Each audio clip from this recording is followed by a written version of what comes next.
Welcome to the Unfriendly Black Hotties, the podcast where we don't apologize for taking up space, speaking our truth, or getting a little nasty. Let's get down to the nitty gritty with your favorite Black femmes that have too much to say and zero time for respectability politics. Around here, we're soft and sharp, hot and unfriendly, depending on the day.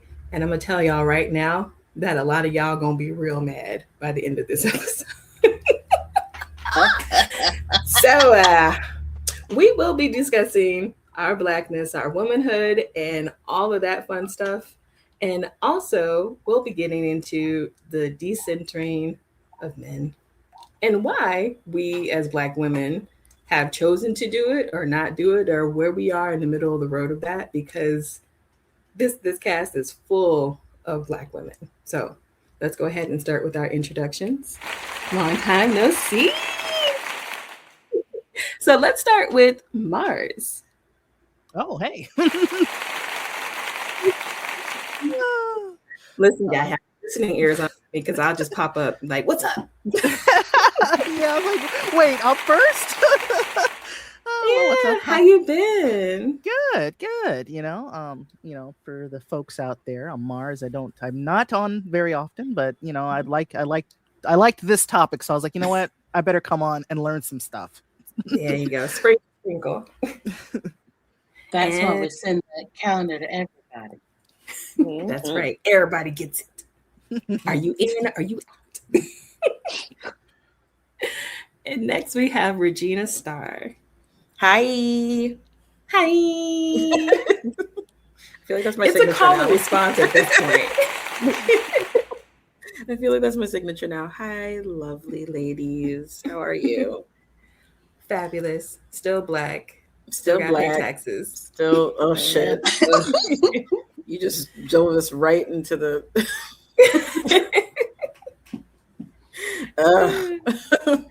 Yeah, that. But Yeah, still that. Black. Still Black. Still thriving otherwise. Mm-hmm. Good. And Dr. Dubs. Hello. Hi. It's always good to see you and to hear you. You too. Been a while. I've been away, but I'm back. Good. Every time I hear someone say it's been a while, I automatically think of Britney Spears, which is so random. It's been a while. Hey, we love Miss Brittany Jean over here. Never, Listen. And y'all still owe her an apology. Moving on to the infamous Trisha Cheeks. Good evening. How How's you know it's everybody evening? I don't know. Well, it's afternoon. Evening, afternoon. You'll know what time they're listening. Oh yeah, that's true. So demure. Hopefully they're relaxed. I know, right? It's a chill Saturday, you know what I'm saying? This is an important topic. I can't wait to talk about it. I've missed you guys. We missed you too. And I've missed most of you out there listening, as always. And by most of you, she means like 12%. Right. Probably 2. More than 12%. Right. Okay. I'm a benevolent bitch, you know what I'm saying? Okay. I'm Now, a ma'am. woman. I'm Ma'am. benevolent. I'm more jolly, jovial, if you will, if I like you. I mean, if I don't fuck with you, I don't fuck with you, but that's neither true. here nor there. Right. Mm-hmm. I think you guys know I love pretty hard as per my sign. But, if I don't fuck with you, I don't fuck with you. So for those that I don't fuck with out there listening, fuck you, I guess. I don't know. Anyway, it's good to see you guys. Fuck you very much. You guys on the call. I miss you guys. I love y'all hard. We love you just as hard. And about the 75% of you listening, I appreciate you guys. Yeah. The rest of y'all can suck it. I don't know. Just sit on and spin. Jerry's I don't out. care. Enjoy yourself. Just leave me the fuck out of it if I don't fuck with you. Okay? Leave me out of it. But anyway, it's good to see you guys. I miss you guys. Good to see you. It's good to see all of you. Good. Mm-hmm. So now we have our introductions. Let's get into today's topic, decentering men. And again, this is coming from a Black woman's perspective of men just in general this year. I could go further, but we'll get into that when I get into my spiel. So just a disclaimer. If you bristle at the fact that we are talking about decentering men, this might not be the episode for you to come back to. So yeah, just go ahead and check out the other episodes on YouTube and we have several. wherever you find. Yeah, we all over the place. But if We you upload feel some sort of every way episode. about that, just yeah. That's all I'm gonna say about that. Also, before I get too ahead of myself, can I give a shout out to one man in particular? That is very odd, but yes. Yeah. I want to, before I start talking my shit, I want to wish Billy Yandere, I want to wish him the best. I know he's been going through it lately with social media and all this. I mean, he's had to take a break, and I just want to let him know we are thinking about you. We're wishing you well, and we're going to keep our Patreons active, okay? Yeah. People being mean? People are being hella mean to Billy these days. Apparently, I'll tell me offline. Right. Yeah, I'll fill you in. Right. Yeah. And then there's one other man I would like to shout out because again, I'm gonna talk cash shit on this episode. I think I already mentioned it to the group, but Emmanuel Ingram Audios. Yeah. If you like to listen to audio erotica and you have a Patreon, you should definitely be following Emmanuel Ingram right now. The man is he's quite a menace in the best ways possible. And those are probably the only two compliments you're going to hear from me today when it comes to men. I already slipped up and agreed with one man before we even got started. And I already now you're giving him too much credit off the rip. I already feel gross because I had that. So I had to get that out. I had to cleanse myself. Yeah, I guess all that to say the disclaimer is not all men, but usually. Yeah, you can summarize. If it comes to that, but the topic is just decentering. Yeah, it's not necessarily about the choice to do so. Right. Yeah. So. Yeah. Trust them at your own peril. Right. Trust. Yeah. It's not. Yeah. But I don't want to get ahead of ourselves. I want to get that out. So if anybody else has anything they would like to say before we get started, the floor is yours. Please take it. Okay, I see a lot of no's, and I'm like in my head, I'm like, hell yeah. We're good. Yeah. This is a safe space. Go ahead. It is. Space? You sure? Okay. Let's start with Merriam-Webster's definition for decenter, because I feel that is very important. And I think a lot of people don't know what that word means, to be quite frank. So, decentered, decentering, decenters. To cause, to lose, or shift from an established center or focus. So you are disconnected from practical or I can't say it. Theoretical. Thank you. It's so smart. It's good having smart bitches. Okay. Assumptions of origin, priority, or essence. I know it. And this is the thing, what happens when you learn how to read before you really learn how to say words.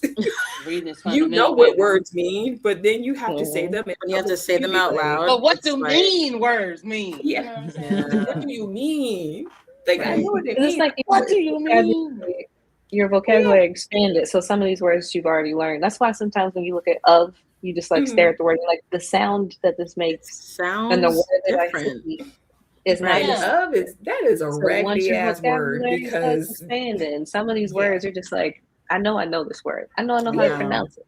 I haven't said it in maybe like a century. But now I know. Or I do that, and then like this is just gonna go. As you know, I love words, and so I just think like, why did we say it like that though? Yeah. And then I go down a rabbit hole, and the next thing I know, I've been looking up this word for 30 fucking minutes, and I forgot something in the oven. Or Jack is looking at me like, I thought we were going for a walk, bitch. You know what I'm saying? So, it's like you put me on pause to look up words that you ain't gonna remember in 2 days. You put me on pause, on my pause, while I got the tarnish on, bitch. Really? We have the Merriam-Webster definition for dissenter, but I wonder if we should highlight decentering men as a definition next, because it's Yeah. giving that full definition. I feel is important full disclosure. to start. So, decentering or decentralizing men is a personal practice where a woman stops making men, male approval, or romantic relationships the core focus, purpose, and validation source of her life. So instead of treating a partner or male gaze as the sun in her personal solar system, she places herself, her own goals, and her peace at the center. So we know what decenter means. We know what decentralize means. We know how that relates to men. If you don't, go ahead and rewind like the last 30 seconds, and give yourself some time to let it sit in. Okay. Because now it's also important to know that men can also decenter men, which is kind of what we see just a little bit happening with some of these men awakening to remove themselves from the overly masculine red pill pipeline. Yeah. So men can also do this as well. So if you have someone in your life that's like you see them going in a direction where they're not even centering themselves in their own lives, they're centering other men, and they are a man, they are non-binary, they're queer, or whatever they happen to be, they can also do this as well. So it's not just a singular practice set by women and femmes. Yes. Don't confuse it with anything like 4B or anything like that, because while that is a very important movement, that is not exactly the same. They all have their own purpose. You're the damn gong. It's necessary. It's needed. Regina, you're saying? I was just asking if you think, right away I had a question about the difference between decentering men and rejecting men, because since we have those definitions out there, I feel like it's important to really put that out there, what those differences are. So what do y'all think? Yeah, Regina Starr always going to ask a really good question. She's a thoughtful woman. I think we should just call her reporter Regina Starr. I can't at this point. I dig it. Yeah, a reporter's heart, man. To me, I think that they are two completely separate things. Rejection is an outright just distance and disapproval, or no longer want to, or need to, not even need to, want to interact with. So you can reject a person, you can reject a plate. You're like physically, you can actually reject so many different things, and you'll notice it in your body when you have a reaction to something, especially if it's a job. You might find yourself getting headaches every single day at the job. If it's something that's in your home, you might find that every time you walk by it, you get a feeling of like, this does not need to be here. So rejection to me is completely different than decentering, because if I am decentering something, I'm thoughtfully in the process of, why is this at the center? Right. Does it need to remain at the center? What value does it bring to me at the center? And if the answer to all of those things is no, it brings me no additional value. It actually brings me down a little bit. It starts to feel like a touch of a rejection from me physically or mentally. And it starts to affect me in a way that I don't like it's changing my personality or the way that I interact with others. Then I need to decide how I want to decenter this thing. Like, what do I do to put me back at the center? What is it that I stopped doing? What is it that I need to continue to do? And if that person that's at the center, because sometimes women can also put a woman who is participating in patriarchy, misogyny, and misogyny law at the center of their lives as well. So what is it that I need to do in order to, and I love this word because I just watched Me the other day, expurgate. What is it that I need to do to remove and get this thing out of the center to put me back there? So to me, rejection and decentering are two separate things. One can happen inside of one, but it's not necessarily the same exact thing. Yeah. And people try to use them interchangeably about this topic, which is why I'm really glad that Regina asked that question, because there is a difference. And this is the reason why I was really glad to have this discussion, because there's been a lot of that almost violent or aggressive leaning towards that word, that term of just outright rejection, when that shouldn't really be that shouldn't be the first thing in your head when you hear that particular word, decenter. So I feel like it was more valuable, especially coming from us and in our own experiences as Black women.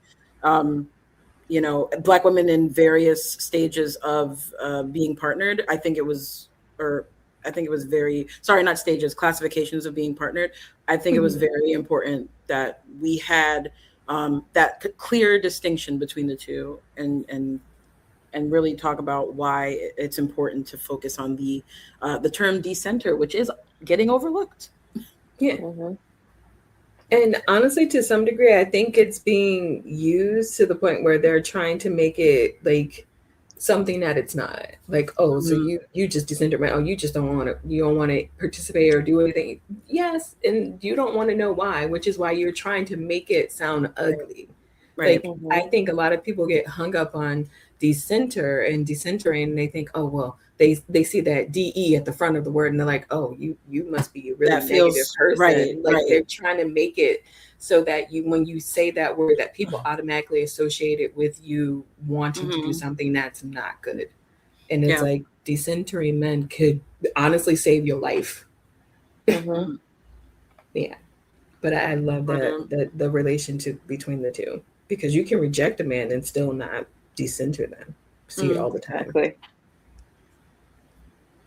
That's a good word. I like that word. Which brings me. That's perfect for this. So this is why I love talking. I always learn something. Expedite. That's it. The amount of vocabulary I gained from watching Me thing, just so you know. Smart, dude. Now, speaking of decentering men, there's obviously people on the opposite side of this coin, people that are very male-centered. Do you think that male-centered Black women specifically, do you think that that's a good thing or a bad thing? And again, this is a judge-free zone. If you were in between your feelings or thoughts on that, it's totally fine. I would love to hear what you all think about that. Or hotep women, because they exist too. Yeah. Without a hotep woman, there would be no hotep man. So we gotta address it. Yes, please.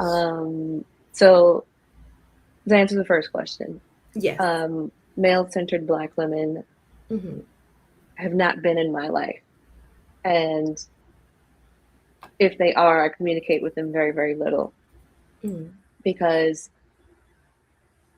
for the most part, my family is a matriarchy. There's like very few men. There's honestly very few boys that are even born into this family, which is wild to say. So when a boy is born, it is like a thing. So he does get doted on just a little bit more than the daughters do. That is also a way of centering men, putting your sons at the center of your universe, but that's not what I'm talking about right now. So with a lot of elders, you'll find, especially at my age, mid-30s, where they'll be like, where are you married? Where's your kids? Where's your husband? Putting all of the centering of me having a life outside of my education as I'm missing this man, so therefore I'm not whole. So, and that is like a carryover from generations. You know, it's a post-slavery thing where families were torn apart, and now you finally get to keep your family together. Why not have one as soon as you can? Why not have one as soon as you can to keep everybody together and build something that they weren't able to have and or keep? That is fine if that is the life you want to live. If the life that you want to live is not that path, that is automatically seen, especially in the Black community, as you don't know either where you come from, you don't know the struggle and the sacrifice your family put in, you don't know what it means to be a wife and a mother. So a lot of your life is like downgraded as to be unnecessary, Less or than, you're just yeah. like less than, exactly. Let's So you're just sitting say in a it. position They of deem you as less than because you choose not to have that when you're just making a exactly different choice. Yeah. you're sitting at a level Or of freedom. You're Yeah. sitting at a level of freedom that the other people in your family don't have, so they think less of you because Yeah. especially if you say no, especially Yeah. if you say no to something, then And- you are being selfish. So it's Yeah. viewed differently You're Or by you don't women have who children are yet. male You can't centered. possibly understand. Or you don't have a man. So what do you know? Yep. So it's viewed particularly as women who are male centered, especially Black women who are male centered, that you are selfish. Mm-hmm. This is why I communicate with them as little as I possibly can, because you're not about to tell me that all that I've done in my life, the degrees, the jobs, the certificates, the accomplishments, and I'm not just gonna, the relationships I've built with other people Mm-hmm. is always about accomplishments. The things that I've just The felt life you've in my had. own life, Like the what? life that Who I are live you on to my say that own. my life has less meaning because I Exactly. Just haven't because done those what things? you wanted isn't the same thing that I want. Or what Yes. you've done isn't the same thing that I've done. And Yeah. then the where it throws me is when that same person who's very much about their family, about their man, about this, about that, they'll then turn around and make snide remarks to those exact people. And I'm like, did you want this life or not? Yeah. Did you just fall And into it? Was it honestly, an accident? Because it I sometimes think, feels yeah. when they talk about it like it's an accident. Yeah. Or like I was just about to say that, forced like, upon them. They And I'm weren't like, allowed to have a Yeah. choice. And I think a lot of people feel that they did not have a choice and they see you make a different choice and they automatically bristle at the idea. Like, what do you mean you can opt out of this? Isn't that what everybody did? Like you said, Dubs, like a lot of people, that was just naturally the way of things. Like historically, especially in the US, families were torn apart and sold and separated. And then in the 60s and 70s, you were criminalized for having a man, and especially if you were not married and y'all had kids. So I could understand the impulse to want to have that and knowing that you could have that and be secure in that. But for a lot of people, it's the world is much bigger than that. And that doesn't mean that it's less than. and for the first time, and it's not just our generations, Gen X too, but they were kind of born into that same thinking. But for the first time, we aren't required to marry a man to have anything. Like we don't need him for a bank account. We don't need him for a credit card, a car, anything. We and I'm going to say this specifically speaking for Black women. We've worked forever. There's never been a period where we weren't employed, paid or not. There's never been a period where we have never not worked. So for Black women, there's always been, we are independent. We are, to some degree, somewhat classified as hyper independent. So we don't fall into the same category as white women in this case of decentering men, because we've always worked alongside them. We've never had a period of time where we weren't also working and the men in our lives were not also working. And that's only if they had to work. Right. Yes. White and women, then you know, with white women, when they came around to the idea of equal rights and wanting to work and be equal to men, they've only been at it for like half a century. Yeah, and I do bristle when I hear that. Had to. The center of their universe has been whiteness and patriarchy, because they've had to. Especially we've never had the choice. Yeah. So when we finally get a choice, if you can make a different choice, why not make a different choice? And I'm not saying that the choice of having a family and being married and having kids is a wrong choice. It's just someone else's It's just choice. a different choice. It's a different choice. I now have an option. Empowered, right? It's Exactly. the option. The difference is the level of empowerment in each, making that empowered choice to making the empowered decision to say, I do want this partner, or I do not want this partner. I do. And you're making it of your own free will. Right. It's of your own free will. It's your choice. Yeah. Like I think it's because I'm from the South and I still think about the women before me who weren't even allowed that choice when, like, say for instance, their men went off to war and they came back and the US actually came through on something they promised and actually gave them their money for fighting in the war. And the men made enough money to where the Black women could stay home. And in the South, all hell broke loose because white women didn't have nannies, and they made it law to where women had to work. Yep.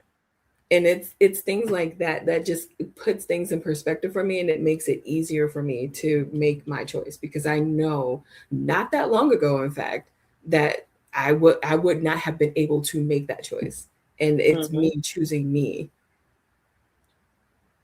So it's things like that. Like when I really hear you break that down, like the difference between Black women and honestly just other people. Like, listen, I'm white women. If this makes you uncomfortable, I'm not sorry. It should make you uncomfortable, and it should hopefully help you understand why somebody would make a different choice.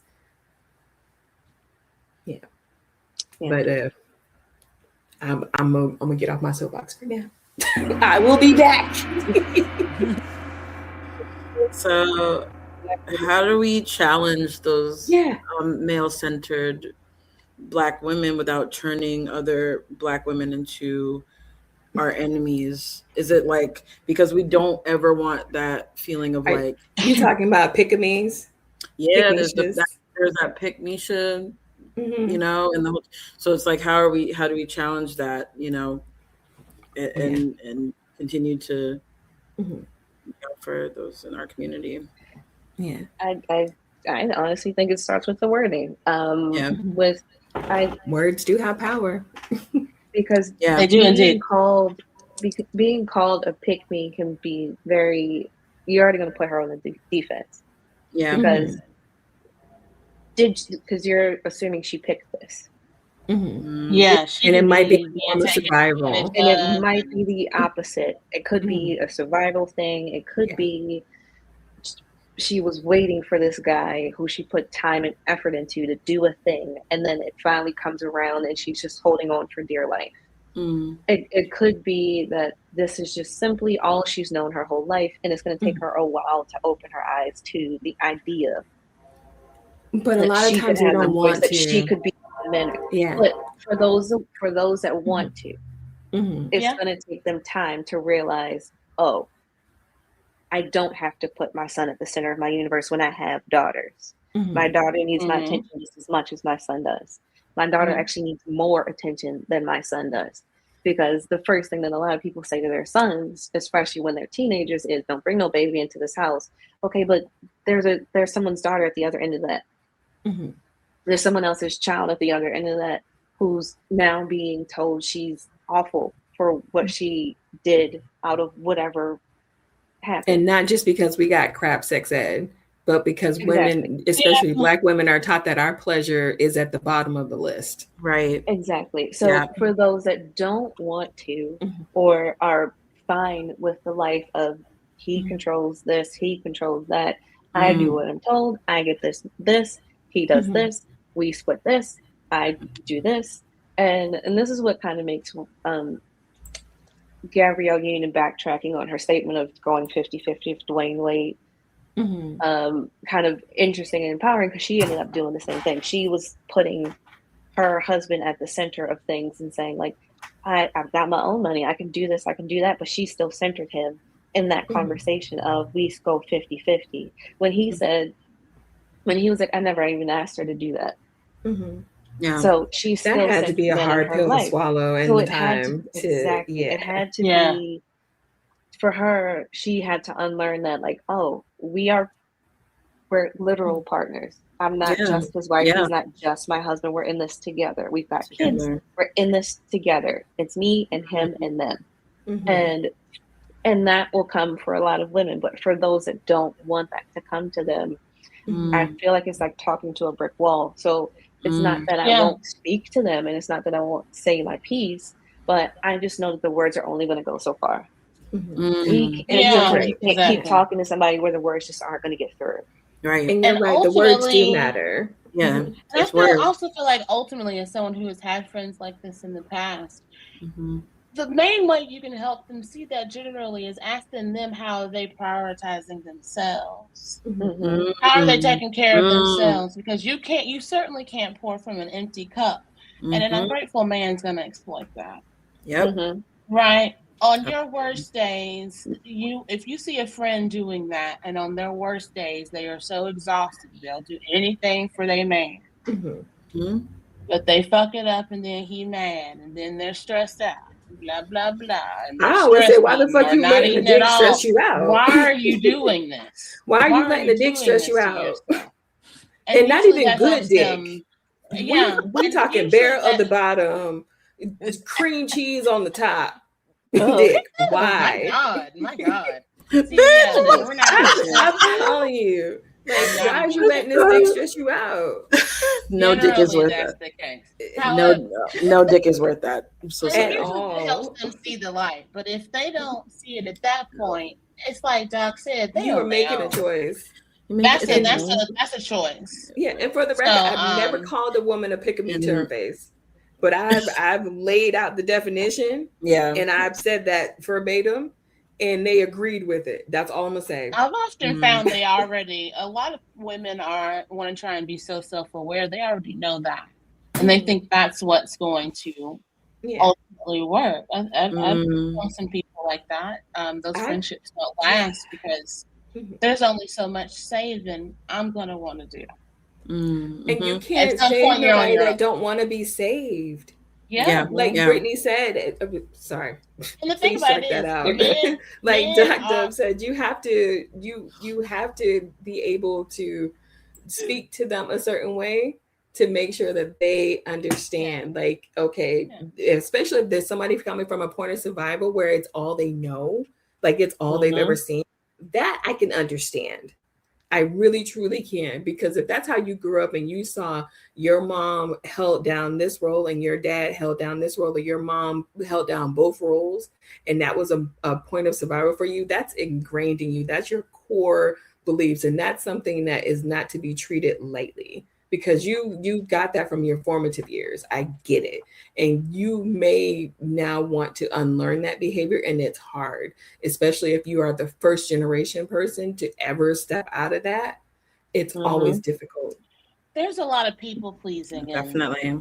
Yeah. And there's a lot of, former, I'm a people pleasing person, a recovering people pleasing person that comes in decentering men. Yeah. So sometimes it is kind of a trauma response.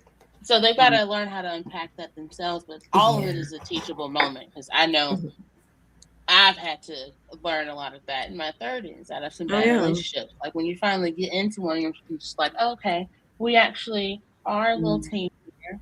I can relax. I don't have to. Finally being able to not have to carry everything is also nice as well. But knowing that I can also prioritize myself anytime I want, and I don't have to ask for permission or nothing, or like be afraid to need something or want something. Like that's much better living than always having to please an unsatisfied person in a relationship. Who sings that song, My First Apartment? Ari Lennox? I think that's what it is. Yeah. I think that's what it reminds me of. Like when people hear that song, you remember your first apartment or your very first place where you ain't have to answer to nobody. You could rock around butt ass naked, eating spaghetti straight out the pot, and living your best life. Yeah. And I think that is a turning point for spaghetti straight out. Yeah, that's legit what I did with my first condo. Was just I was done. That's a good point. Like when you realize you didn't actually care, like whether a man found it attractive or not. Like what is stuff that you had stopped doing, or stuff that you started to do when you realized you didn't even care whether somebody found it attractive or not. Exactly. You know, like for me, I guess it always depends on. For me, it was like shit, like shaving and putting on certain clothes. You know what I mean? Like I have not shaved since the beginning of the pandemic. Bitch, hello. And I rebuke thee. I will not. I'm not injuring myself. It's not Bush City living over here. Okay, I'm not going back. Free the in-house outhouse. Listen, bush. Free all the bushes, because I mean. Screw it, you know. Like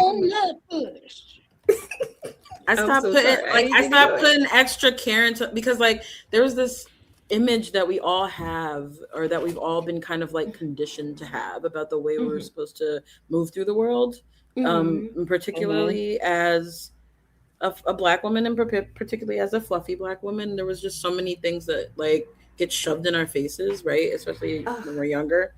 But like when you start to have that mentality of like removing the male gaze from it and making it about what pleases you when you look in the mirror, it the whole game changes. Like I'm like, I'm gonna wear that 2-piece. Fuck that. I'm gonna wear that crop top. That was one for me. Crop tops, I was terrified. And when they came back, I was like, bitch, never. 100%. Okay. Yes.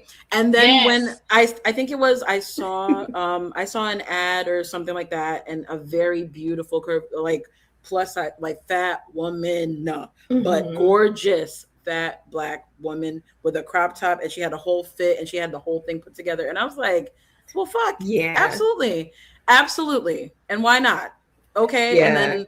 And then actually it took me going into the store, putting it on, looking at myself in the mirror and being like, yeah, you did that. I'm getting the best feelings. I'm getting that. Come in. What other it's colors? one of the best feelings ever. Correct. What other colors does it come in? Right. Goddamn right. And I need like, one of each color. At one of each color, like it just, that's one of them. It's the dressing a certain way. Like that was always something that constricted me. Like I've been partnered for a while, but that mentality was always in my head of just like, how am I presenting myself? And when I started to you know, take the decentering seriously, it was really not about, okay, how does this look to other people? It was like, how do I feel in this? Like, what does this color do to my skin? Right? Like when I'm out, what's the vibe? What's the sitch? What's the vibe? Where am I the party? Am I the girl? Am I that girl? That birthday girl? Is it my birthday? Am I the drama? I'm the drama, guys. I'm the main character. I'm the main character. We never get to be like, how often do you feel like you actually get to be the main character when you're putting everybody else's, you know what I mean? Their preferences, their gaze, their whatever it is, their standards or whatever onto yourself instead of having it's such a freeing thing when you finally let all of that shit go. Like I still remember, which is wild to say now because I remember who I was with and I was actually surrounded by men when I realized that I could opt out of this and decenter y'all immediately. It was literally 2003 New Year's Eve. And I was in, because you took me there because that was the year when I first tried on a crop top. Thank you, Tori. And that New Year's Eve, I probably looked like a Russian hooker because I had on these thick black heels. I had on this short mini lime green dress that Tori had. If y'all look it up online, you could probably find it. I still wish I could have that dress. Still have it. And my hair was out in this big ass afro, and it was New Year's Eve, and I was downtown completely drunk. And they were like, wait for me. I'm like, I ain't waiting on shit. And I just had an epiphany, like, I don't have to do this. I could live like this every day. It doesn't have to just be New Year's Eve. Yeah. And after that, there was no turning back, just no looking back.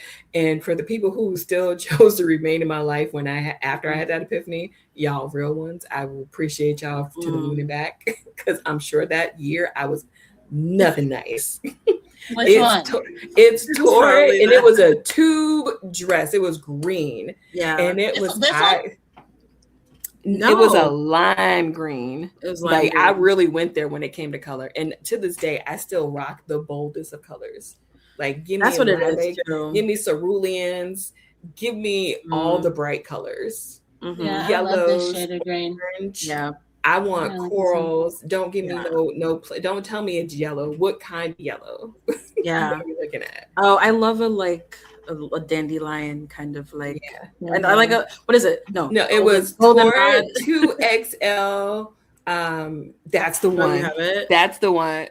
I think that's as close as it's gonna get. It was. I mean, it was like that was before I started wearing bodycon dresses, and when I started wearing bodycon dresses, I was really saying "fuck you." It was over for you, hoes. Yeah, it was over, and then I wore over for you, hoes. You feel me? A gentleman collar. Purchased my first steel corset and leggings, I was done with you hoes. This one? Yeah. No. No. It was a very form-fitting, sweetheart line tube dress. For listeners, we're legitimately scrolling through the catalog right now. And it was on Torrid's website. It was, I'm telling you, it was 2 decades ago. If you find it, I will screech, because to this day, I still remember that dress. And this was back when Torrid did houndstooth for like everything. Oh, And so of course I had to have the jacket. Yeah. That's why I said I probably look like a hooker. Is there anything else that anybody, I wanted to open this up to everybody else as well, though. Like, is there anything else that anybody else like stopped or started doing once they realized like you didn't even have to care whether somebody found besides shaving and wearing whatever the fuck you want? Yeah. Saying I don't feel like fucking cooking. Ooh. When I don't feel like fucking cooking. Yeah. He's like, okay, well then what? And then he just like, okay, well what do you want to eat? Yeah. Oh, you're not gonna argue? Great, because I sure don't feel like cooking, boy. I really don't. So I'm going to get this Chick-fil-A real fast. Real quick. What about you, Mark? You want some barbecue? What was something you did or started saying? For me, I guess it's not something that was ever asked, but it my hair. I used to wear my hair straight. That's a big one. I used to wear my hair straight all the time, and then before I went natural, probably about 17 years ago or so, my husband he had watched me do my hair. Ooh. He was just like, that's basically a level of intimacy right there. Yeah, he's like, you're basically like burning your hair, and I'm like, yeah, this is how it gets this way, And so I said, you know what, I'm tired of doing this. I'm not doing it anymore. And he was like, it's your hair. You do what you want. Thank you. It was cool to get, the validation for me saying I don't want to do it anymore. But it was just like, wow, you didn't, I thought I had to do it, right? But I didn't the whole time. I didn't have to, And you suddenly were just like, nah, I'm not doing this no more. Yeah, it's like you just had that moment. Same with cutting my hair. It's like a lot of folks think, my gosh, like women have to have long hair, and and I told him, I was like, you know what, I'm shaving it. I'm shaving half of it. Like it's gone. I'm done. I'm done. Yeah. I gotta take all my faves from the '90s for the shaved hair thing, because I've been doing that since 1996. It's so crazy the way that I had to have a full on it was so crazy. My mother-in-law was born in the 60s, and I remember having a conversation with her about cutting like she used to dye her hair religiously, like dye it full black. And I remember sitting down in the kitchen having a conversation with her about just cutting it, or just like letting the gray come out, like a little bit, and just and she was so afraid to do that. They had she was like, oh no, he's not gonna like that. No, he's not gonna. Just kept on. And I don't know why. I don't know. There was like a kind of like immediate reaction that I had in there. And I was just like, why do I feel like this hearing her say that? Like, it was like this guttural reflex of like, wait, what? We need approval for our hair to be, you know what I mean? And I don't know, like slowly but surely, as she's been in retirement, she has fully let the grays come out, which look amazing. Which look amazing on her skin tone, by the way. Like amazing. Like she looks like a goddess with the gray coming out, and then the hair, and she cut it short, and it's curly, like just like Mars. Ooh. Short, curly, gray, and she looks amazing. Like she still don't look like she aged. But I love women with gray hair, to be honest with you. Right? But the fact that you had to get that permission, or the fact that you feel like it. Yeah, she probably didn't. He probably wouldn't known, because listen, he was still getting his meals and his clothes clean. He probably wouldn't have known nothing about that hair. But the fact that would come across her mind, like that it's a second guess, or it's a step back, or some kind of a adjustment or a regroup that you have to do. And I know that it has something to do with the way that she might have been raised. It's just the way people talk. I hadn't even thought about that until like right now. It's just that a lot of things that we as women think we need to do. That like you talked about her dyeing her hair to keep youthful appearance, and it's like, wait, we don't have to do that. We age. Yeah. It's like that's not necessary. It's like ultimately I'm going to have wrinkles in the whole 9. Yeah, It's all coming. I want a face that looks like I've lived. Like I want the crows, and I want the parentheses, and I want the gray hair because it shows that I lived and I survived. I'm going and to I think that's why I moisturized. love seeing those things on women, even though society usually says you want to have a more youthful appearance. I'm like, no, I want to see a lived experience. Correct. Like your face is a work of art. Because, and I really want to, not challenge, but like encourage folks that when we're doing that, when we're doing that kind of work, very good. Like when we're doing that, we were talking a lot about all of these different things that we made the choice to do, without anybody, paying attention to it. Yeah. Think about like your own discernment. We love this. We love this word in here. Discernment. We do. Yeah. Discernment is one of our faves. Discernment. I'm gonna make one of those. I'm gonna make one of those SpongeBob memes say discernment. I'm gonna do it right now. But it really is, and it brings back to how we speak to women or anyone who is male centered. Like that's one thing that I feel like we could do more of, is just encourage them when they do things that kind of step them outside of their comfort zone or slightly challenges the systems that they believe are still in place for how they should conduct themselves. Because that was one thing that did it for me. I saw myself in where you couldn't tell me shit. I was it, and that it was all. I mean, I still had some reservations about my hair because I had a customer facing job, but I found ways to be creative with it. And eventually I was like, listen, y'all don't want to pay me no way. I'm gonna do what I want. And that was that. By the end of 2003, I was done. Yep. Yeah, I can, in learning about the topic and stuff, I didn't even think about how something so small as changing your hair, changing your clothes, going and getting a hobby, that doesn't involve your partner or any male influence can be such a big thing. It is. There's a lot of people that take advantage of being centered. So if they know they're gonna have a partner sometimes that wants to put their focus on making someone happy, they're gonna take advantage of that. So, that's why these ninjas out here crying, sliding down the wall now, because the half lit gaslighting crusade they be going on. It ain't working. I think that's why it's always important to prioritize your own health. So that's why you have to put that first. I feel like as long as there's a balance, whether you choose to be partnered or involved or what have you, it's always best to put yourself first. Only do things in your best interest. Who will encourage you to put yourself first, because these musty ass mosquitoes will stay on your neck. Make sure you don't get a moment to reprieve. Okay. They want you right. These musty ass mosquitoes. They will keep you right because it benefits them. Half of these ninjas, they would stay in a loveless relationship as long as you're going to give them 3 squares and watch their draws. Like, why? Why are we still prioritizing them?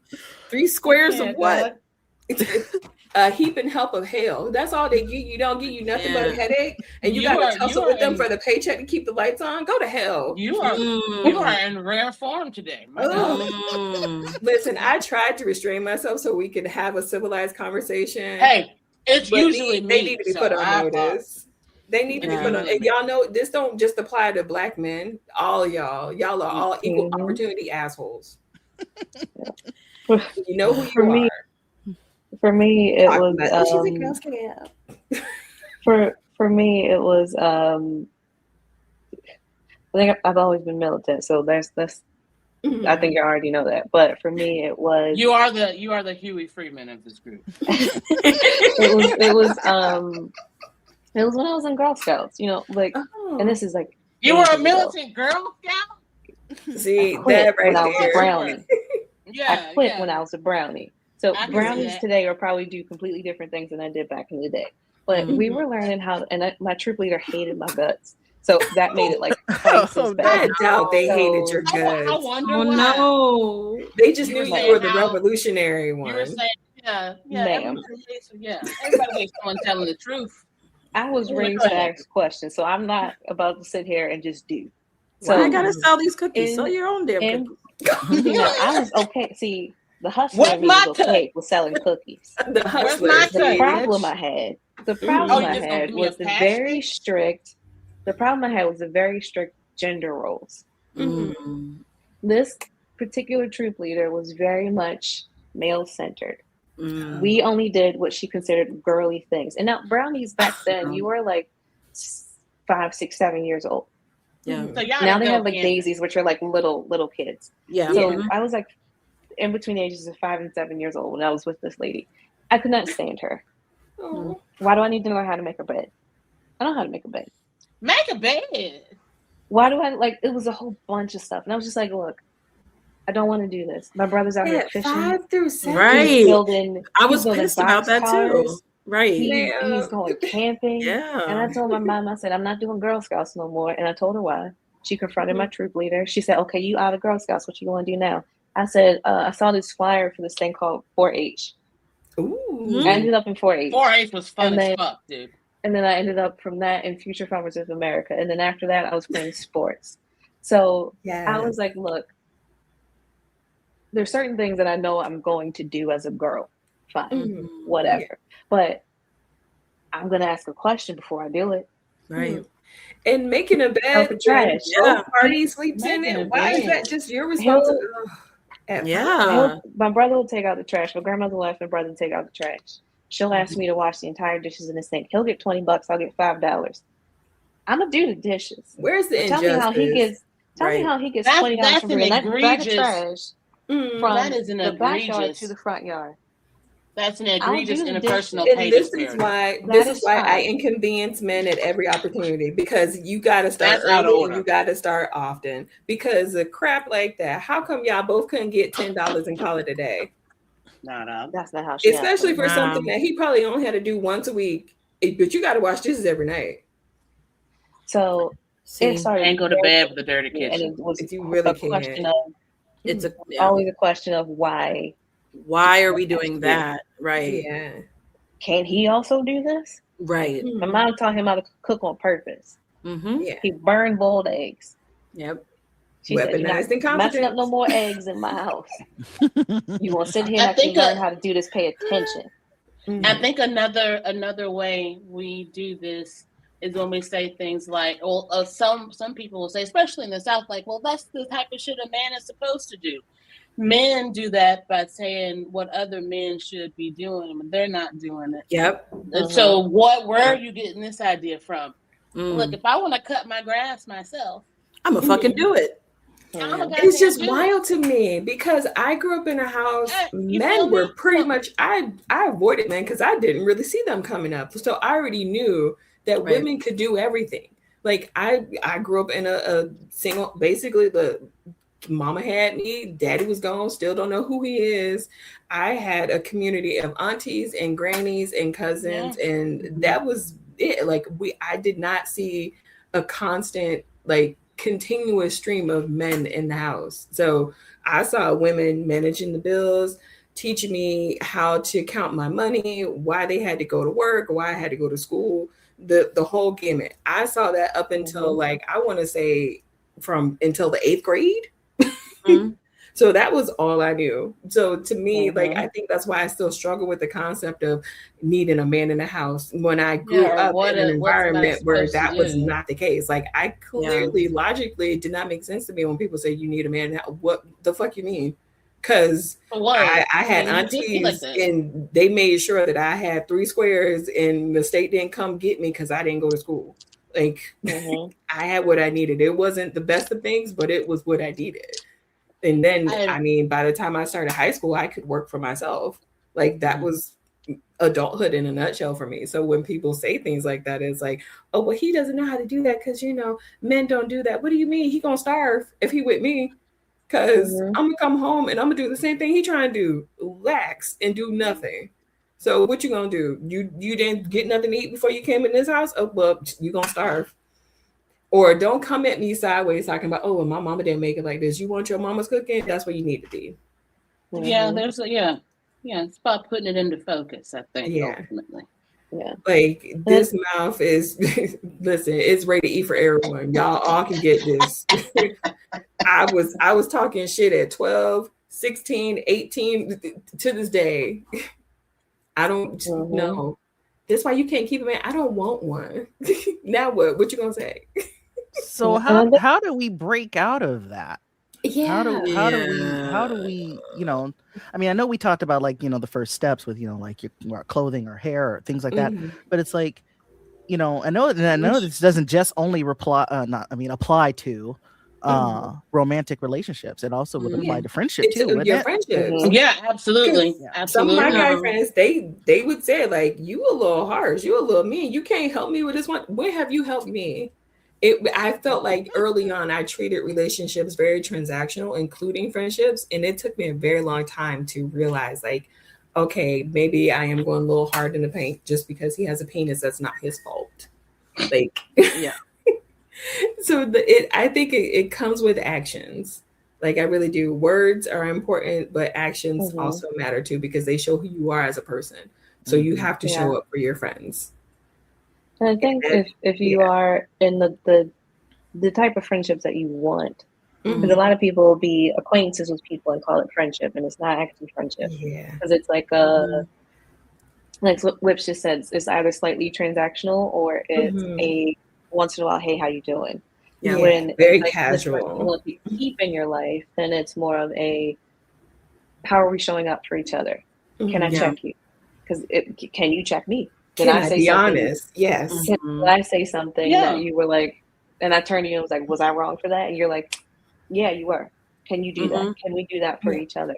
And if that person is a man that is male-centered, a woman that is male-centered, non-binary, queer, whatever you want to say, that is centering someone as not themselves, can I say to you, hey, you're doing a lot here. Right. None of that is for you. None of what you are doing is for you. What are you doing for you? Because for me, with a lot of my friendships, and Trisha, you can speak to this because I'm in your DMs frequently. Saying like, hey, have you seen this? Hey, have you checked this out? Hey, have you done this? Hey, I found this. What you think? And the moment a friend tells me I am interested in this thing, I would like to pursue this thing. Until you tell me you're not pursuing it no more, I'm on you. Yeah. It's just me and you. We walking through this together. Yeah. You're not walking through this alone. And I like that. A lot of people like that accountability buddy. I like being an accountability buddy. I trust you enough to do that. And I think a lot of people don't have that trust either in themselves to know who they can go to with that. So they're heavily reliant on, there's no balance. That's why I always think it's a balance. You want to feel valued in that kind of communication as well. And I feel like a lot of people who center other people don't value themselves enough in that communication. So they put all their personhood in that person and they lose themselves. You're When I talk to people, I'm like, I'm talking to you. I want to know about you. I understand you. I don't want to know about your partner. Yeah. And it's not even you being me. I'll say, how's he doing? Okay, cool. Right. Back to you. I ask because I care. You know what I'm saying? We're aware. Tangents, Correct. We're aware that the partner exists. We are aware that you're in that relationship. We have proof of life. I just want to know how you're doing. I'm fully aware that you got somebody, but I'm not talking to them. And sometimes that could be the first time that they actually hear that. Like, because so many people are so accepted by society to always talk about your significant other that when people are in a different friendship where they say, okay, enough about your partner, let's talk about you. And they either freeze up or they don't really know what to say or they think you're joking. And it's like, no, I genuinely want to get to know you. Who are you? And they have that moment with them. Like, oh my God. And I've got so much going on up here. Sometimes I might bring she knows he's around, but I was like bring up one random thing we did, and the rest is just like all these books. You know what I'm saying? Right. But speaking of like all the other things we have in common, so that's what you gotta have that. You gotta have things in common, so you're not so reliant on living on that person's reaction. It's got to be about the value for each person in that communication. I think that's how you center yourself and that person in a relationship. When you're talking about like the voices or the many things that you have going on, and I wonder if this is like a question for anybody who has any type of like if you're, I don't want to say the neuro, like if you have a neuro, like, I'm sorry, neurodivergent. If you're neurodivergent, I have a lot. Yeah. If you're neurodivergent, I didn't want to say the wrong thing, but if you are a neurodivergent girly and you have those kinds of different things speaking in your brain, I'm just wondering if there's any male voice that you had to like remove from your head, you know, and how if that taught you anything about like. That's a great question. Because like there may have been that time when you were younger and you heard several different male voices that might have made you lean in okay, this is, and it could be a boss, it could be a male relative, like could be a distant relative that you barely see or whatever. This probably isn't a flex, but I'm really thankful that I don't have any male voices from like my formative years, because I didn't really encounter them that much when I was growing up. Like, there was an occasional uncle, like, okay, yeah, but unfortunately, my uncles were great. They never stuck around long enough.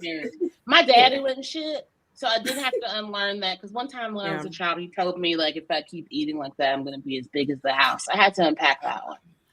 But the other prominent men in my life, like my grandpa and my uncles, who y'all know I've spoken fondly of, they were wonderful.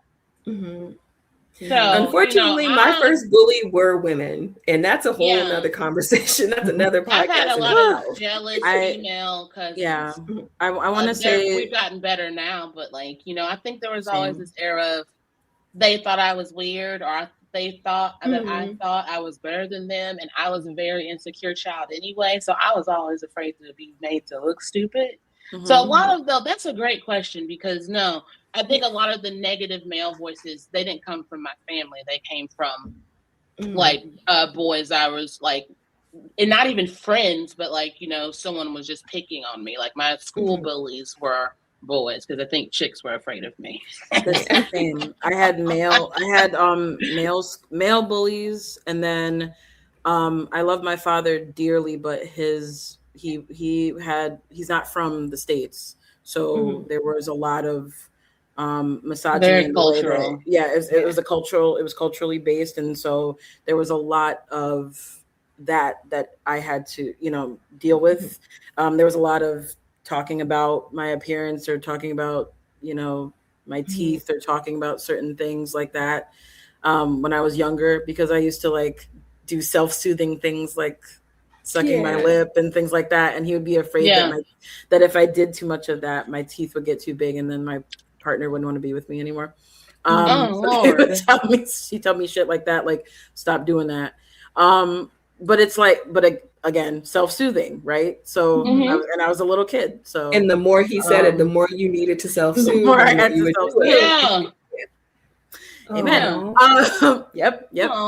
So it was like, and he's a wonderful guy, but it's those kinds of things that I definitely had to break away from, and that it was voices like that, or things like that, because I respected him so much, and I mean I still do, and he has done his share of learning and unlearning, but those are the things in my formative years that I had to hear and then try to push out, so that I can come more into myself and become more acquainted with myself and understand and be more empowered by who I was becoming, and be more empowered by the choices I was making. So I wasn't constantly having that voice in my head saying, don't put your finger in your mouth, or don't self-soothe like that, or you'll get buck teeth and ruin your smile.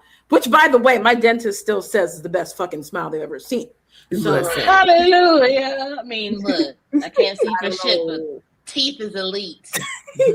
Can't see for shit. You feel me? Teeth will always be. Teeth is elite. Look, this the money maker, baby. Like, so That's yeah, beautiful. I appreciate you sharing that. I mean, that's a really powerful thing, and I think that goes to like, I think my greater point is like whatever we've learned that has made folks center men or not have to or not want to, or whatever, it comes through experiences. And it comes through unlearning things. And I think I think all of us have to not only give, those we see overly centering, whatever they're, I don't like to say hyperfixated with, because those are all little things in my head, all these many interests in my brain. So I know I can balance things with a lot of things. The process of decentering men has become healing. To say the very least, it's been a healing thing. That's what I got from that. Yeah, because it's not just about like, me and my just making sure that I'm good. It's about like, it's a greater thing of like, what this you no will longer and will not serves me. accept. Right, exactly. What I will and will not accept anymore. And I don't know how many, immigrant daughters are listening. I don't know how many first generation, like firstborn immigrant daughters are listening. Yeah. That's a huge part, of that healing and understanding yourself, is just kind of removing those male voices, even though those are the voices that constantly tell you this is the kind of person you have to be to make sure you make it. No, the person you have to be is the person that you want to be.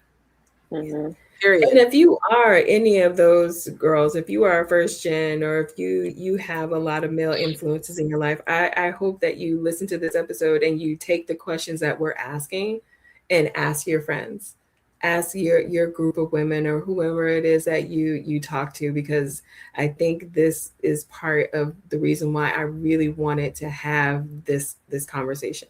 Like, just talk to and trust. Yes, right. Find your safe space. Have discernment, of course, and make sure that you're in a safe space with people who you feel are ready for this conversation. And talk to them and ask the questions that we're asking, because Regina Starr has been asking some great questions. Yeah, everybody needs a friend. Like Regina Starr. No, because I think that's and that's why I'm thankful that you shared that, because I think that's a really good example of like coming from the deep work of being within yourself and unpacking that. I really appreciate. I mean, that was very thoughtful. I loved hearing that, and I think a lot of people I didn't have that representation to really like weigh in on my thoughts, and maybe that's why I am the way that I am. I honestly think I'm the way that I am because I grew up where pop culture was finally taking off, and people were recognizing like, oh wow, you can have friends who aren't male centered. Even though I didn't have the vocabulary for it, I still saw representation on TV, and I listened to music like Salt and Pepper. Very Necessary album got very much replayed in my day because that was the one for me. That's why I think it's funny now when people talk about female rappers. I was like, were y'all not listening to like UNITY? They might not have been.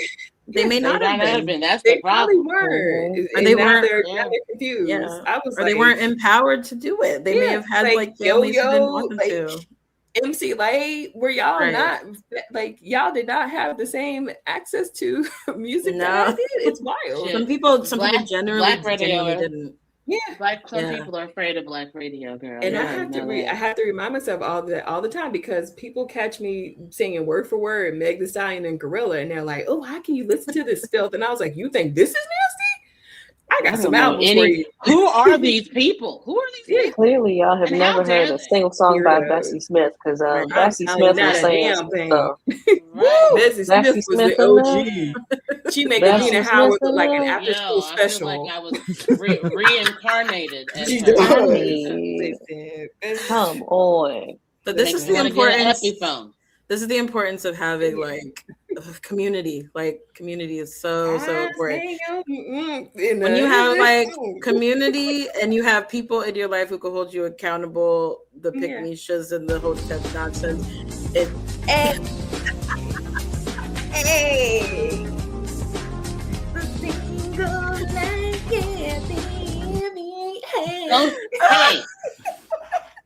The way I jumped. That's the one. And you know what? Happy anniversary living single, y'all. Period. 33 years Period, old. period. And you're still inspiring the youth. And if you haven't, still please inspiring check out people. their podcast. They have a podcast. Reliving single. Reliving single. Mm-hmm. Yep. It's so good. It's so good. It's so Really, good. I love it. I love that. That was one of my earliest influences. I remember Maxine Shaw, attorney at law. The Maverick. Maxine Shaw. Well, her memes now. I live by the memes, the Maxine Shaw memes. Sinclair, I'm sorry. Sinclair was such a fave because I was the awkward black girl, and seeing another black girl that was plus size, just own it today. I think we're all Sinclairs. You know what I mean? We're all a good. We're all a good. We're all a good mix of them. I think. I think so too.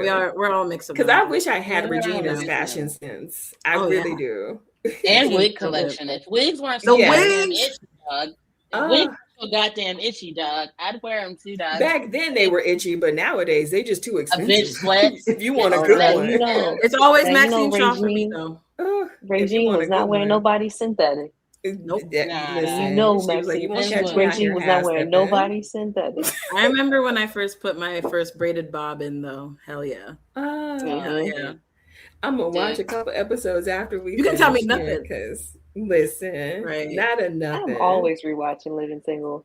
Honestly, I'm telling you, it's comfort food, man. It's at least I think I watch it every other 3 months. Yeah. Absolutely. That's why. Thank you so much for this one.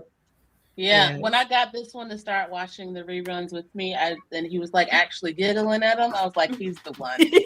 Oh yeah, keeper. I have yet to find that level of intimacy. I don't want nobody to watch Living Single with me. I don't want to hear it. Let me stay in my happy place. Oh my God, I made my husband watch Girlfriends start to finish. He was glued to the screen. Yeah, they're so dramatic, dog. Like they're so dramatic, dog. Oh so my God. But he was living for it was Tony, right? Tony going calling what's his name's son, calling what's her name's son, everything, right? Jabubu, everything but his name, living for that, everything but his name, living for that. But I was basically trying to say community is everything, and this is how we hold each other accountable. This is how we ensure that everything comes back to what we want, what we desire at the end of the day. We're not losing ourselves within whatever partnership or whatever situation we're in. We're still because you is important. Okay, you is smart. You can't lose yourself. You is loyal. Lose yourself to the system. Don't. So what other influences did y'all have, like representation wise? I know I talked a bit about the music that I listened to, and obviously the love for Living Single runs deep, but like who else inspired y'all? For decentering men or just in general? I would say decentering men. Who showed you that was a possibility? Because for me, Tracy Ellis Ross. Earthy an enigma. Especially given who her mother is, which I think is fucking. That's probably where she got it from. That's insane, right? I think that's where she got it from. Yeah, because I think simply being the child of Diana Ross, Tracy knew she could get it on her own. Oh yeah. And she's in a nutshell. It's literally what she says all the time when she's talking to somebody and they ask her, "Well, why aren't you married yet? Why don't you have kids yet?" And she's like, "If it'll happen, it'll happen. If it doesn't, it doesn't." And they're like, "Well, don't you want a man?" And she said, "I am my own man." Hello. I think people go so hard for her because she is a Black woman who is choosing not to pursue that. Like she wants it to happen naturally, and people are in uproar about that. And I think that just makes me love her even more. Yeah. Because honestly, I think if she was Cher, people wouldn't come at her so hard. They wouldn't come out. They wouldn't come at her like that. Yeah. And she's always having to navigate those questions, even as she's continued to rise, no matter which space she gets into. Somebody finally think they're going to be the sperm that cracks the egg on that for her, and it's not going to happen. It's ridiculous. And I already said it. Right. And she's in her 50s still, correct? Yeah. So it's just like, girl. Yeah. But for me, it was definitely Eartha Kitt. To this day, I love everything about Eartha Kitt. Love everything about her. She just her interviews where she was just not putting men in their places, but reminding them no, I'm not going to play this game with you. You're interviewing me. I'm not interviewing you. They're living. I am the I'm most feeling interesting here. woman here. Like, just her charisma, just this. She had this je ne sais quoi about her that just, Time. I could never get enough of. Mm-hmm. I loved it. I wanted to speak a little to the partnered women because Yes, I would I love to hear from really, you. There's a I really out want. there. And sometimes I feel bad, but I was like, y'all knew what this mouth was gonna do. No, we knew. We know. But I love getting all the perspectives because I feel like there's just That's fair. Yeah. There's so much to be said. Right. There's so much to be said for being an individual who is single and decentering men and having the strategies that they have to decenter men. Those who are partnered, what have you deliberately kept for yourself? Yes. Making sure I have time to myself. Knowing when I'm overwhelmed, I'm not going to be the best version of myself for anybody. Oh, that's good. So if I want to be left the fuck alone, or if I want to go work out for 90 minutes and fuck around in a Target, or not even Target, or fuck around in an Office Max. I was like, you trying to get us canceled? No, there's an Office Max right by my gym. Also in Burlington. And that just so happens to be within walking distance of Target. So I'll do my cardio in there, and then I'll go lift sometimes. It's good times. If I want to be by my fucking self, I don't want you calling me every 20 minutes or texting me. If I say where I'm at, goddamn it, that's where I'm at. Yeah. And I want to be left the fuck alone. I'll text you when I'm on the way home. So always prioritizing myself, because I'm not gonna be a damn bit of good to anybody if I'm not good to myself. And I had the examples in my life to know that, because my Mama Cheeks is very much like that. So she was telling me and my sister when she was on the phone with me, because she likes to have 3 conversations at one time. When she's on the phone, and so she was like, "See, you and your sister love Ulta. Y'all just be going out to Ulta, get all y'all." I'm like, "Yeah, shit, I got the money. Like, thanks, you're welcome. This is where you wonder where we got this shit from." Our grandmother was like that. Our grandmother was married to Grandpa Cheeks for over 40 years before she passed. So I think if you have the examples of how you can be in relationships and the men in your life appreciate that you do that, because you're not gonna have that free will that you're gonna have to demand it and not get it, and then you're gonna be resentful and take your anger out on them, and then it's just gonna be just toxic. No one wants to live like that. That's beautiful. You do not want that resentment. You have to have the example that you're gonna do that anyway, and you gotta tell whoever you're with, this is how I am. You're not going to stop me from doing it. I'm not going to change. And I've had to grow that. I've been in relationships where in my 20s, especially, that I would restrict myself from doing something that someone didn't want me to do. Yeah. That's them being childish, manipulative. I've had to outlearn that when I left those relationships, that is not acceptable. And so as I've gotten and will not be tolerated. Older, and I don't want to have to gatekeep or watch over no man. I wasn't raised to do that, so why start now? So it's just a lot of growing up in that. So now I'm in a relationship where that is accepted, and he knows that I am better when I get to take care of myself. Yes. And I'm also kind of spoiled because his love language is giving gifts. Yeah. So I think he's very attentive, and he says he wouldn't have time to have another girlfriend. His other girlfriend is the Snap-on truck, because that is where the rest of his money goes. And he's also as ridiculous as I am, so that also helps.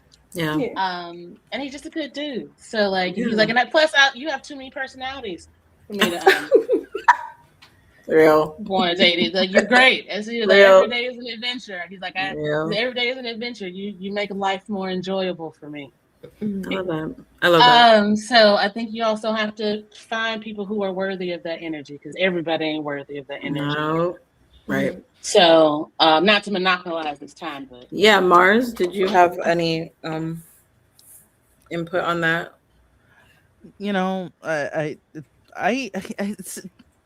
It's something that I hadn't really thought about, Growing up, I think not centering male is something that I had learned long time ago. My dad had, older sisters, and and his mom, who was a strong presence. So, even though there were more men in the house, because he has brothers and my grandfather, he had that it was still his sisters and my grandmother that kind of ran the show. Yeah. Basically. And my mom, had always prioritized her, what she wanted to do. She's like, okay, this is what I'm going to do, and I'm going to do this. And it was never a requesting permission Y'all or any of gonna those be things. along for the ride or not? Yeah. So it's I hadn't had to do that, and I feel fortunate that things that I want to do are not something that I have to ask permission for. You think it's more societal things that I've had to unlearn versus things that are actually being put on me. Yeah, exactly. Yeah, and that was actually my next question. Although I was gonna say, I would love to hear your responses, because you posed the question, but you're booed up as well. So I'm happily married to Mr. Moon, and one of the things that I have kept to myself and deliberately have tried to is the creative pursuits, like stuff like this, like stuff where I'm able to actually express myself and be creative, and the writing. My writing has been like a massive thing that I've been diving more and more into, but like I've kept that mostly to myself, and so things like my creativity, and then of course my solitude. Anytime I need some moments to myself, need time to regroup. If I need to go for a walk, go for a shopping trip by myself, spoil myself. Those are things that are just specifically kept to me. My me time is the same. It's the same. It's thing, so important. But my friendships, things like this, create the things that keep me creative, keep the brain moving, and get the juices flowing creatively. Like those are definitely just mine, and I love that. That helps, and I agree with T 1000%. You cannot give back or pour into any relationship you're in without pouring into yourself and having those things for yourself. And I think Mr. Moon knows that, and I think he does make things better. So and I'm someone who likes validation and encouragement. That motivates me. That's me. I like affirmations, if you will. I do too. So I also like somebody who pays attention and appreciates it. And he does. And I appreciate. I mean, he works very hard. He's a hardworking man. And so I want to make sure he feels appreciated as well, because you're only gonna get what you give. That's so true. Yeah. So and in decentering anything, you have to really want to invest in it, and you don't want to take it for granted. So you also want to pour into them. Any friendship, any relationship with your siblings, your family members, or even your your friends. You wanna pour into everyone and feel poured back into as well. So it's always I always ever feel like everything's so transactional, but it should be so personal and valuable. It's reciprocal. So, it should be so I think to what Regina was saying, in anything you pursue when you're in a relationship, particularly, you want to have that kind of peace of mind to know that you want to feel encouraged by that person. Like, okay, you want to be by yourself, cool. You want to look into this. When I was looking into some trainings and stuff last year, I was talking to the crew about it, but I was also talking to him about it. He was like, well, you are really into it. He was like, and you are smart, so if you want to do it, let's budget it in and you can do it. So you also want to feel like anything you're going to be encouraged by the people around you, supported. So I think that's also imperative, that a lot of people don't get to center themselves from being lost in anything. So that's important. And plus I like when people say, good job, Tizzle. I love a That pat is on the very back. true. And that covers like honestly the core at what as far as like taking care of yourself, having time to yourself, having that individual space to just do anything just to create for the sake of creating, taking part in this podcast, valuing your friendships. Like you guys actually went in search of these things and found this space and connected with all of us. And here we are. It's as much as, you know, you might see it in people that are not focusing on what else they could be achieving for themselves while trying to do for others. Yeah. And encouraging them is like, what are you into? What can you focus on to make yourself better? You have to go in search of those things as well. You and seek of self, you shall find. Yeah, because if you are feeling like, well, I don't have anything going on, the only thing I have going on is what they've got going on. What are you going to do about it? Yeah. Because what happens when that is no longer working for them, or they find something else? And not to be that person, but it happens. Yeah. And you are left with your emotional well-being and just tattered because you tethered to yourself to this person.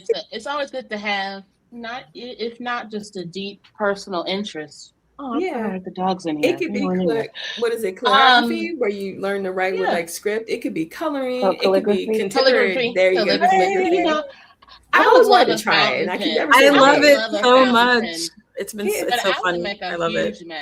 I would make a huge mess. I love it. I've been doing it since middle school. Really? Since middle school?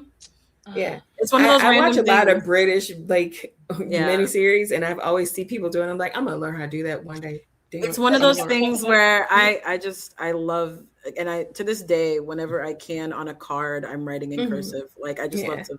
I keep saying I'm watching YouTube videos so I can start practicing, but I got enough hobbies to keep me entertained. And I think that's what bonds a lot of us, and that's what we can have conversations like this. This is why I love this fucking podcast. Yes. And we hope you love it too. I think there's always other things to explore when you can trust that you'll be heard. I think again, I was saying this earlier, that people center things.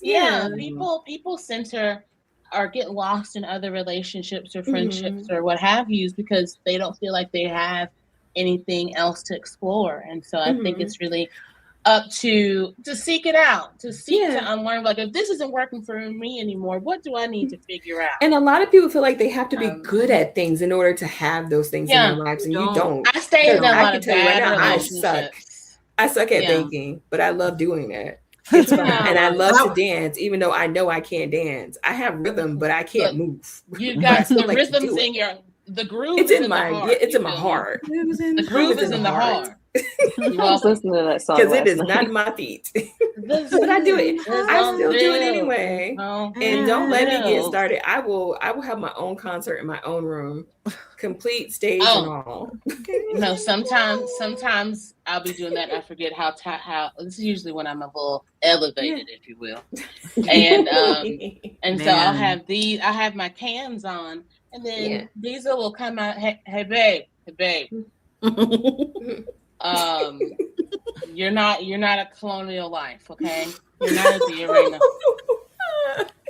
You're not in your car. I had one more.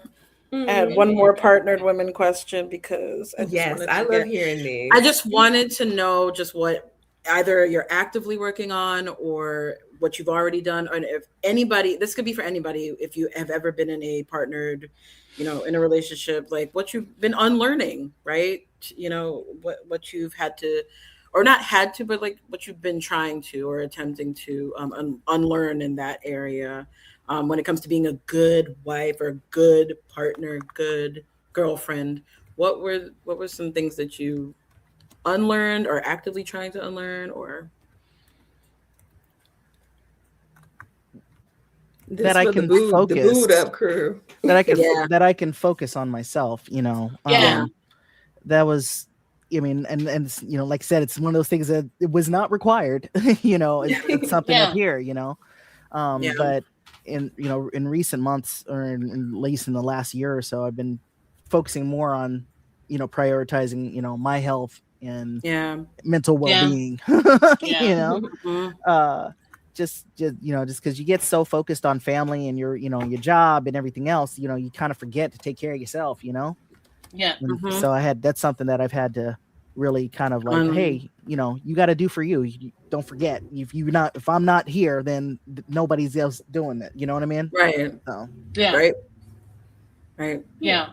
I had to unlearn the stereotypes. I feel like I had to unlearn those kind of, is it stereotypes or is it those models, those things that just, they tell you that you have to be all the time good at everything, good at this, good at that. I'm a Virgo, so I have those perfectionist tendencies anyway. And then, you factor that into, I have a whole other human being I have to feed and shit. And, they're in my house,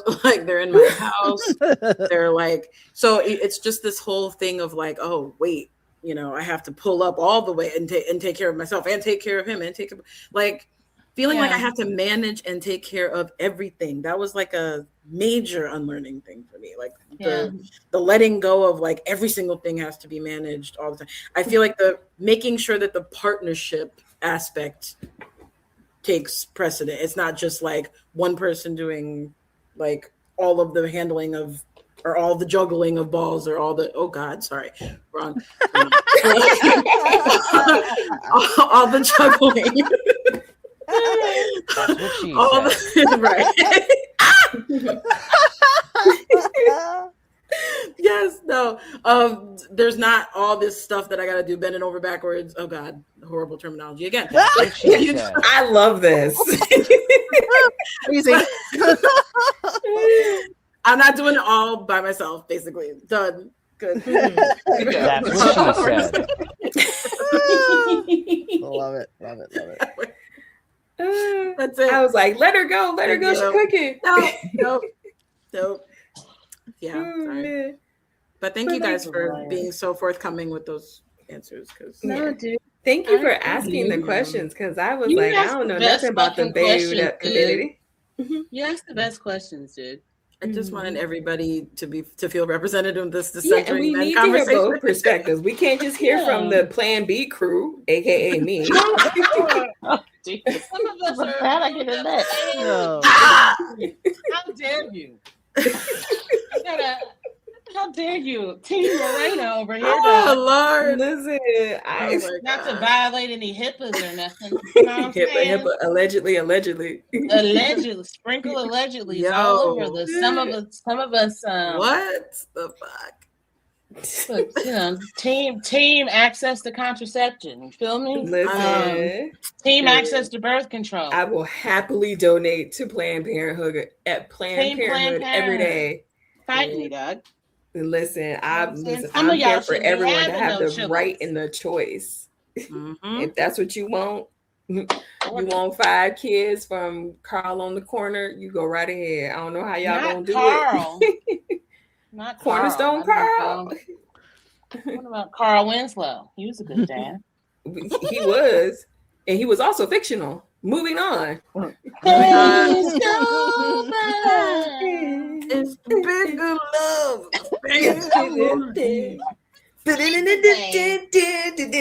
Okay.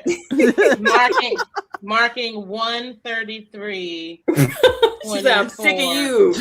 As you gonna get us copyright out here. when this goes, but I've started marking whenever the show goes off the rails. Goes off the rails. That was the time marker. But So that's how you can. You know it's bad when I go off. That's the rails. great. That is a record. I think we did really well as far as Exactly. staying on the rails. Shit. Yeah, we about last talked time about it we broke all. last time's record. We broke last time's record. Yeah. See, look at that. We just keep setting new standards for ourselves, and I love that for us. I love that for us.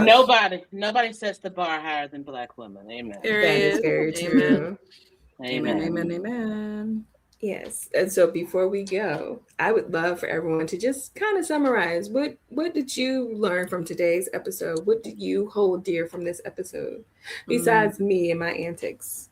You have been in rare form today, not gonna lie. I just The rare. I try. You've been in rare form today. So A couple episodes of Living Single after this. Just I'll play learning it as we about go. learning about the My- topic my- was something that I found helpful for me, and all the reference material to prep for the episode, and realizing that, there was some things that I had already started doing that that was classified as decentering, and it's just like, wow, I didn't even realize I was already doing it. Yeah. That's the thing, you made it a lifestyle. I love that for you. I didn't realize I was doing it. Yeah, I'm like, That's okay. what, that's what happens when you're great, baby. That's what happens when you're great. I love that. I love that. Yeah. Same. Hopefully, me and my very little militant perspective of always fighting the power was just enough. But honestly, hearing the partnered perspective was nice. Yeah. No, and I love that you're my favorite radical. Yeah. You're like my own little personal bell hooks, you know what I'm saying? Yeah. We all need one. We appreciate we have that in each other. Yeah. And you're cute. That's never harm a team. Ain't no ocean, ain't no sea. Oh my God, you guys are hilarious. Yeah, so decentering men is not the same thing as rejecting men. Correct. The goal is not to organize your life around opposition to men. It's just to stop using men as the reference point, right? Yes. Yeah. And choosing each other isn't the same as constantly choosing the same thing. And I really want people to take away that, you can be building up yourself, what makes you happy, what brings you joy. That is a huge part, especially for my partnered girls out there. Like, that is a huge part about what it means to not put men at the center, right? You can be in a relationship, you can be in a loving and caring and giving relationship, but having your things, having your joy, your hobbies, your creativity, things that make you smile, your friendships, those things are super important to allowing that decentering to happen. You can still love someone and decenter men, right? Because they're no longer the focus. They're not the focus. You are the focus. Yes. It's all about self-possession. It's all about knowing what you want and what you need and what you desire, and making sure that's still at the forefront no matter what relationship you're in. And it could be a romantic relationship or a friendship. Yeah. I think it lets you show up. I feel like it lets you show up better. Like when it's like, all right, you know what? I've worked on me. I can come out and be more for you too. You know what I mean? Right. Yeah. Right. Yeah. You can always. That's a lovely thing that I heard today, and that I continue to kind of use everywhere I go. It's like, it just helps you be better. It's pouring into yourself so you can pour into others, not just your partner. And that's what makes it so that it's so easy to put yourself as the focus, right? So Here. Yeah, I love that. It allows you, giving yourself that permission to be more present for yourself, allows you to be more present for the people you choose to have in your life. Absolutely. And I really truly hope that anyone listening to this episode, like you take the questions that we asked and ask yourself those same questions. Find that inspiration where you are. And for those of you that choose to have a life fulfilled in the way that you want to, that's different than someone else's, don't hold that against them, because they made a choice just like you are making a choice. And in the words of one of my faves, I'm never going to put my faith in a ninja, bitch. I'm going to die independent. So keep that in mind when you go out here with your friends.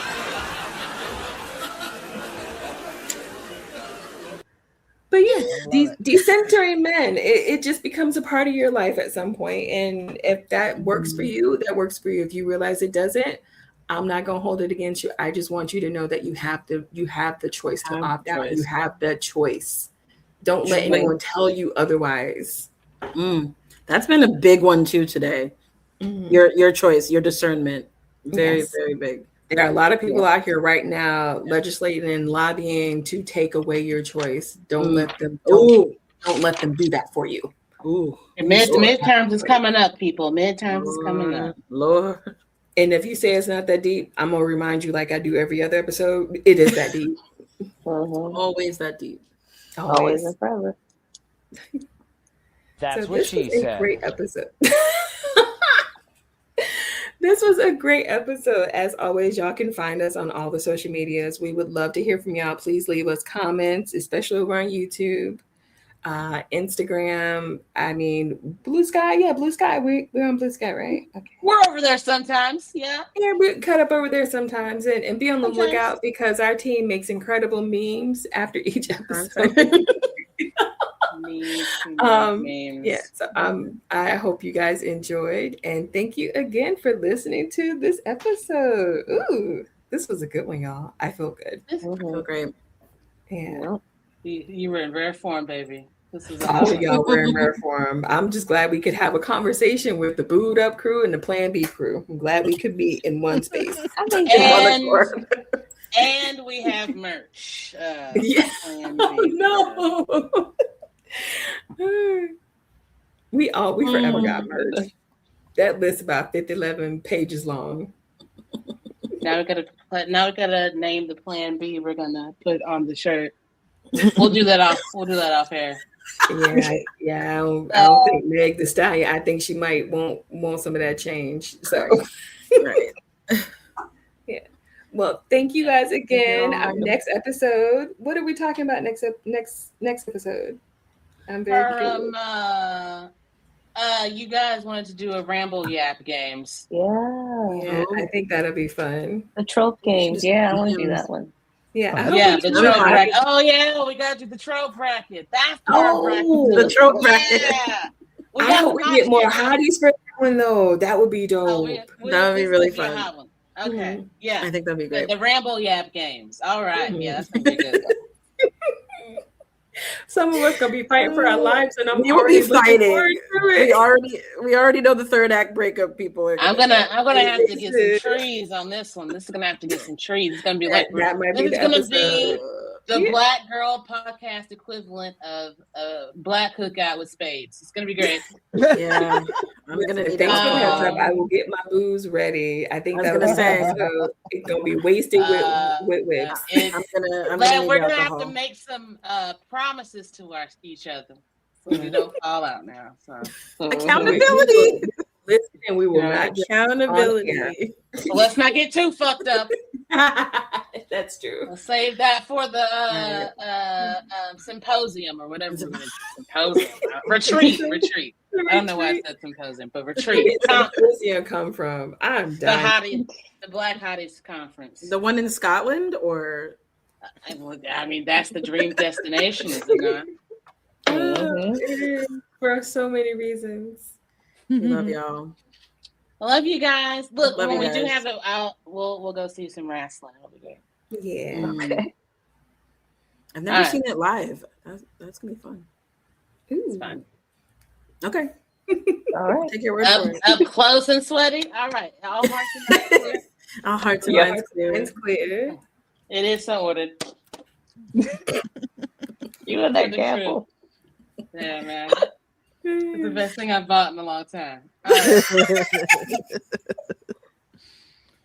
And it looks real too. It's like legit. Like it's kind of yeah. It's the tiny gavel. Black lady courtroom. Black lady courtroom. Hey. All right. For the crew. Bye guys. Bye. Bye. This is a WBQC production. This is a WBQC production. Copyright 2026.